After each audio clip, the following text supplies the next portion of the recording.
خب برادران عزیز، این آوازی ما در پیش مدرسه میریم نماز میخونیم و شما ببینید قضاوت در دست شما است که حکومت تاجیکستان یا که اون افرادی که در حکومت تاجیکستان کار میکنن دعوای مسلمانگری میکنن و این افرادی که در اینجا هستن پلیسا یا مسلمان نیستن یا مسیحی هستن.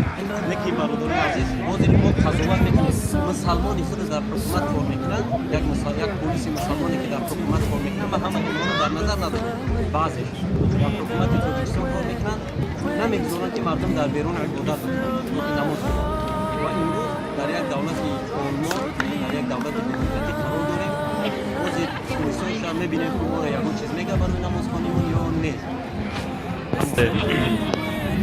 استوب دو سه آلمان ما را یکون چیز میگن یا نه. رفتیم. بسم الله.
دیده که نوز ما در نزد پلیس آلمان یک نماز خوندیم زیر رکعت نماز نفل خوندیم واقعا ما هیچ چیز نگفتن این نماز نماز ما نخوندیم و خستیم سلام هم دادیم و شما شاهد هستید در ویدیو اینا باور نکنید باز این نبود یک بار به طرف ماشین سر می‌زنید خب اینا برادر عزیز از تاجیکستان میگه که دولت ما دموکراتی است من میگم در تاجیکستان نه دموکراتی است نه اسلامی دموکراتی یعنی این معنی را داره که همه آزاد بشن که بروان عبادتشون بکنن مسلمان بروان عبادت که غیر مسلمان بروان چطوری کردن بگیرن کردن بگیرن اگه کس مانع نمیشه آورد لیکن در تاجیکستان خودشون دعوا از اسلام میکنن خودشون مسلمان میکنن لیکن مردم نمیگذارن که نماز بخونن ولی ما یا چند ویدیو دیگه میکنه پیشکش کنید.